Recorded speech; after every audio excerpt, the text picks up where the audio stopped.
and all had quite given up hope. No one could show the dog love or affection without incurring the wrath of its snapping jaws and sharp teeth.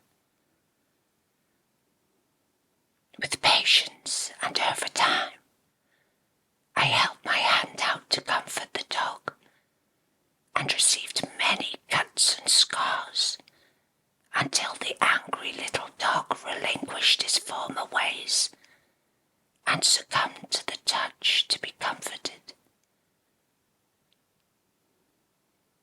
As the years passed, no one could believe this now happy and affectionate dog was one and the same.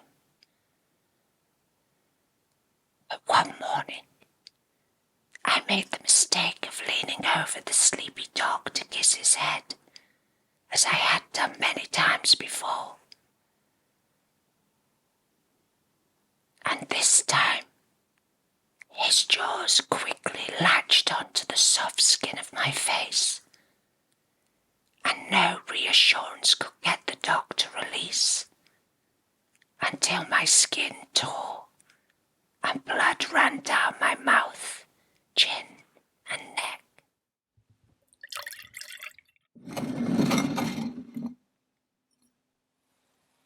I went to work my night shift as normal, and only 2 of us were working the floor of the dementia department. This was during COVID, and our instinctive objective was to remain as positive and upbeat as possible, regardless of the daily battle against what we were witness to.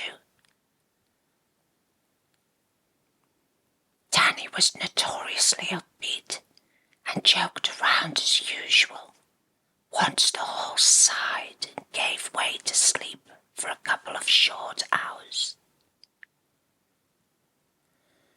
After a while, Danny suddenly became uncharacteristically quiet, and then stared at me with a sharp look of concern that contorted his features.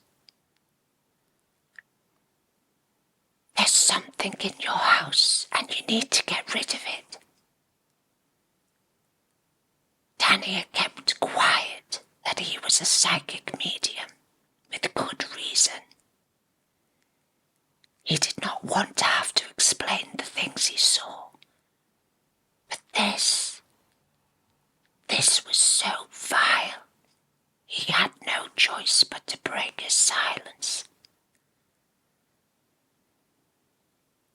"It's in my face and shouting, 'I'm Billy, I'm Billy.'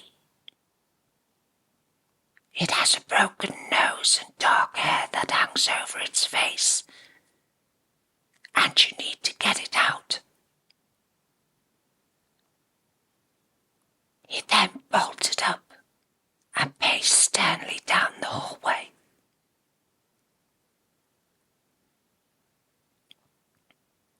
We had all succumbed to moving in relative silence through our experiences in the house.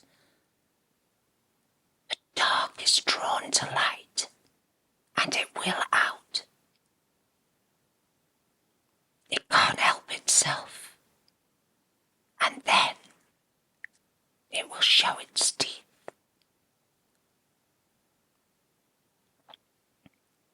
My youngest daughter stood mouth agape as her eyes darted for the threads to draw together.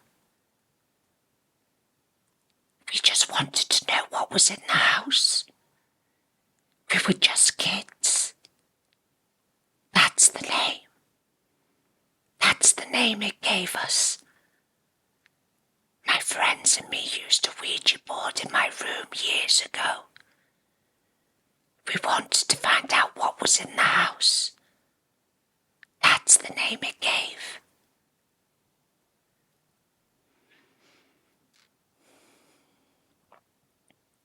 In my arrogance, I had forgotten the wounds that lay deep inside the angry little dog. And now no means of redemption were to be found, no matter how hard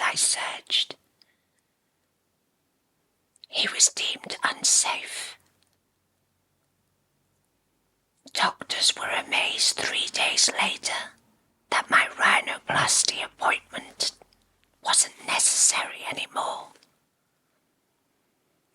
The columella, which was previously torn and detached, had somehow healed itself.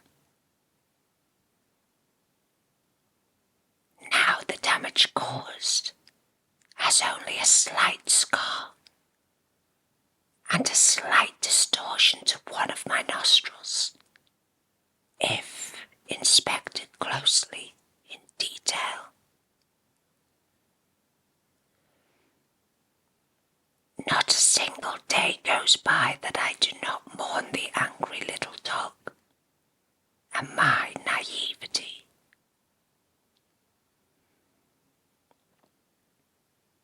Pain.